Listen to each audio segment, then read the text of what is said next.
Disinformation, মানে আপনি জেনে শুনে কাউকে নিয়ে মিথ্যা কথা বলছেন, এটার ব্যাপারে আমরা আইনগত ব্যবস্থা নেওয়ার দিক। মাঠ প্রশাসন অধিকার কমিশন, মানে এখানে তথ্য কমিশন সহজে বলি আমরা, তথ্য অধিকার আইন আছে একটা, ভুল না করলে 2009 সালে এটা হয়েছে।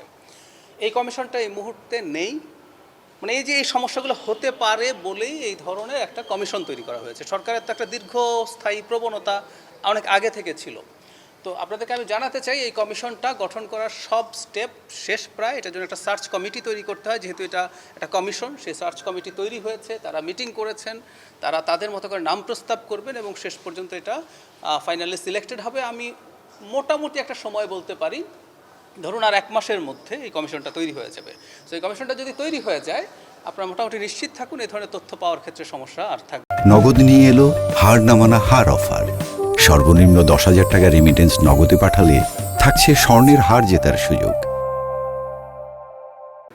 একটা সময় এই কমিশনগুলোর নামকাওয়াস্তে ছিল, আমাদের সরকারের সময় একটা ফাংশনিং কমিশন হতে যাচ্ছে, এটা আমরা নিশ্চিত করতে পারি।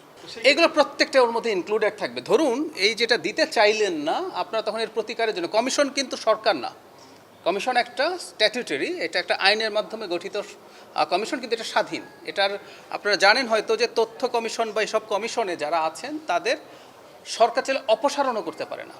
সুপ্রিম কোর্টের বিচারকরা যেভাবে অপসারিত হন সেভাবে অপসারিত হতে হবে। মানে আমি কাল কিন্তু নাই, এটা হতে পারে। প্রাইম মিনিস্টার যদি না চান, যে কোনো সবচেয়ে পাওয়ারফুল মন্ত্রী আপনারা যাকে মনে হয়, উনি যদি কাল না চান উনি থাকবেন না।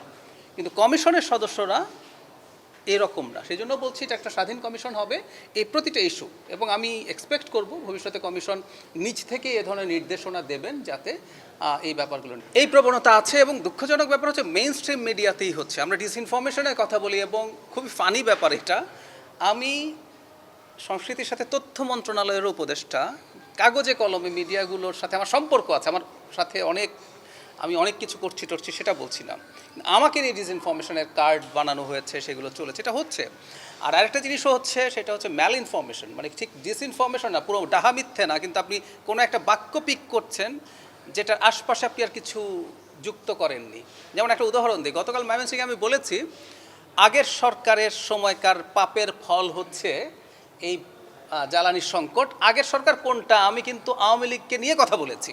কিন্তু আপনি যখন এটা ফ্রেমিং করছেন, আমাকে কয়েকজন ফোন করেছে এবং ফ্র্যাঙ্কলি বলি, ইন্টারিম সরকারেরই একজন গুরুত্বপূর্ণ মানুষ আমাকে ফোন করে জিজ্ঞেস করছেন আপনি কি আগের সরকার বলতে আমাদেরকে বোঝাচ্ছেন? মানে অনেকের কাছে মনে হচ্ছে আগের সরকার তো আসলে ইন্টারিম।